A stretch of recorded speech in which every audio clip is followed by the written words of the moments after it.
శ్రీమాత్రే నమః. మా ప్రేక్షక మిత్రులందరికీ కూడాను శుభాకాంక్షలు.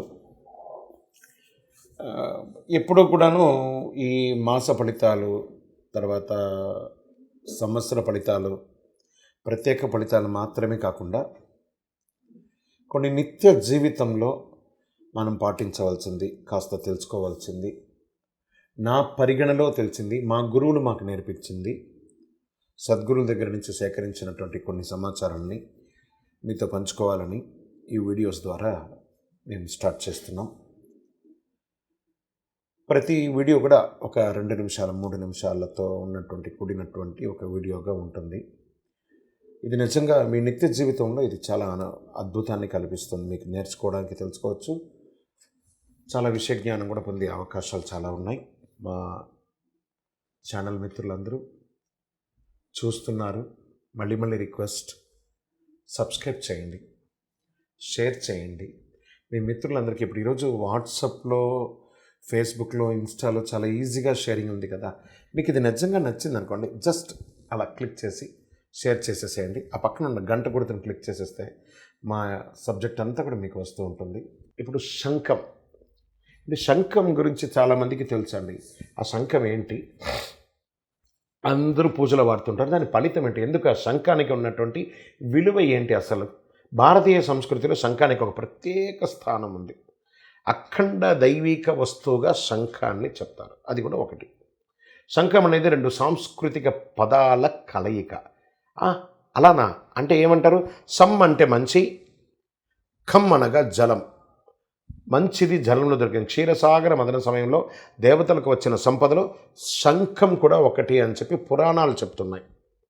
లక్ష్మీదేవికి శంఖం సహోదరుడుగా విష్ణు పురాణం చెప్తుంది. పురాణాల్లో ప్రకారం క్షీరసాగర మదన సమయంలో సముద్రం నుంచి వచ్చిన 14 రత్నాలలో శంఖం కూడా ఒకటి. ఆధ్యాత్మికంగా శంఖం చారిత్రాత్మకంగా కూడా ప్రసిద్ధి చెంది ఉంది. దక్షిణావర్త శంఖం ఎంతో శ్రేష్టం. మీరు కావాలంటే గమనించి చూడండి. దక్షిణావర్త శంఖాన్ని మనం చెవిలో పెట్టుకుంటే ఒక ఓంకార శబ్దం వినిపిస్తుంది. ఓం అనే ఒక ఓంకార శబ్దం కూడా దాంట్లో వినిపిస్తుంది. అదే గొప్ప. ఆ శంఖంలో ఉన్నటువంటి గొప్ప. శ్రీకృష్ణుడు మహాభారత యుద్ధ సమయంలో పాంచజన్యం అనే శంఖాన్ని పూరించారు. అదేవిధంగా అర్జునుడు శంఖాన్ని దేవదత్తంగాను, భీముడు శంఖాన్ని పాండ్రికం అని, యుధిష్ఠుడు శంఖాన్ని అనంత విజయమని, నకుల శంఖాన్ని సుఘోషానామంతో, సహదేవుడి శంఖాన్ని మణిపుష్ప అనే పేర్లతో పిలుస్తారని మహాభారత కథ కూడా చెప్తుంది. వారందరూ కూడా శంఖాన్ని వాడి ఉన్నారు. వైరి వర్గంతో యుద్ధానికి తలపడేటప్పుడు శంఖాన్ని పూరించడం అనేది యుద్ధ నియమంలో ఒకటిగా వచ్చింది. విజయ సూచిక కూడా శంఖాన్ని పూరించడం ఒక ఆచారం. లక్ష్మీ శంఖం సముద్ర తనయుని విష్ణు పురాణం తెలుపుతుంది.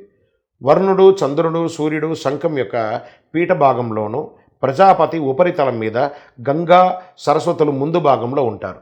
శంఖజలాన్ని ఉంచి మంచి కలశంగాను కూడా దీన్ని భావిస్తారు.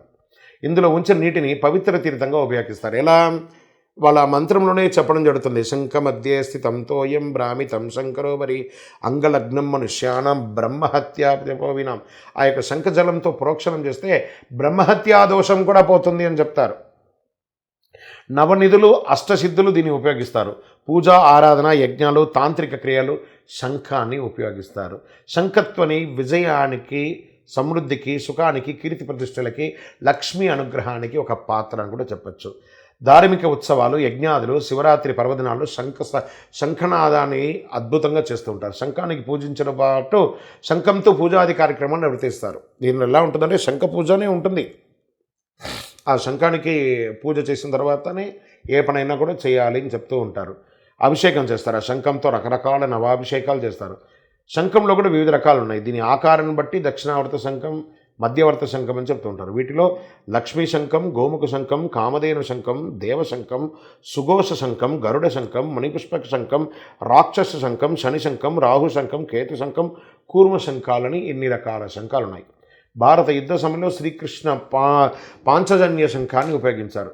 ఇలా విరాటుడు సాత్విక శంఖాన్ని పూరించినట్టు పురాణాలు చెప్తున్నాయి.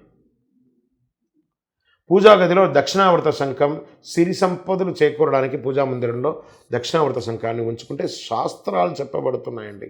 అంటే కుడివైపు నుంచి తెరుచుకొని ఉండే శంఖం అన్నమాట. దీన్ని దక్షిణావర్తి శంఖం. దీన్ని లక్ష్మీదేవి నివాసంగా చెప్తుంటారు.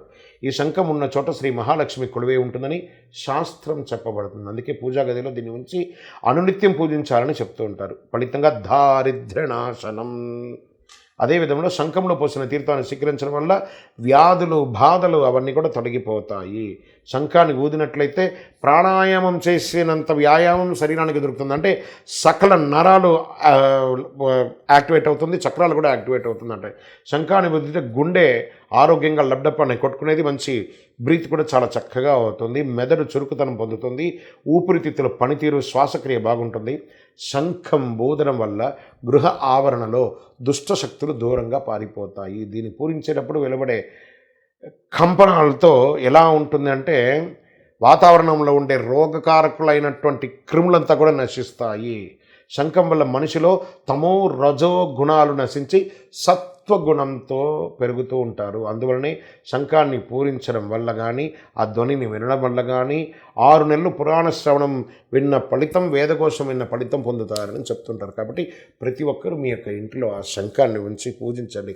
పూజించకపోయినా పర్లేదు, ఇంట్లో ఒక శంఖాన్ని పెట్టండి. లక్ష్మీదేవి అంటానంటే లక్ష్మీదేవికి అన్నగారు కదా ఈ శంఖం, అలా పెట్టేసుకోండి.